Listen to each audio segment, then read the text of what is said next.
Yeah, so as I walk, I met a black man. He could be a black Algerian or, I mean, a different nationality. And there was that communication problem. So, in order for me to communicate to him, I really demonstrated my communication. And so, when I met him, I greeted him. And then this is what I said. My friend, me, Ghana, I touch my chest to indicate me. Now, I want where Ghana people sleep. And then I did this to indicate sleep. The guy understood me. And then he took me to a Ghanaian ghetto. When I got there, in fact, my guys were preparing hot tea with fried eggs and bread. And in fact, I slept on an empty stomach on the desert that very night. And there was no water for me too.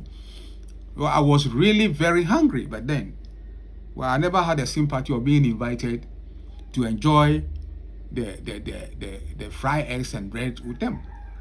And so I only asked for direction to where I could see Joe Pinto. And so they directed me to Sankara, #1 Ghetto. And when I got there, I saw Joe Pinto sitting outside the ghetto. And so I narrated my story to him, how I was able to avoid arrest. And then Joe Pinto told me that he equally threw away his bag.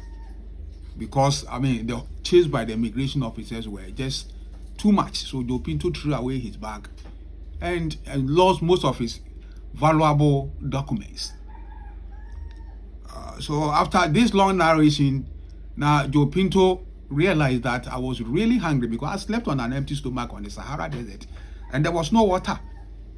And you see, I have always stated that now on the Sahara Desert, if you give me food and water, I will go for the water first. Because the point is that now if you are thirsty, now you will definitely come and trade your food for water because water is an important commodity on the Sahara Desert. So I was really hungry, and in fact, if it had been rural Ghana, I would have probably get to the bush and look for pawpaw or orange. But where on the Sahara Desert were you going to get pawpaw and orange? Sahara, you don't see any such fruit on the Sahara Desert. So Joe Pinto actually heard me shouting for food. And so he took me to one Hadia who was then preparing local Ghanaian food.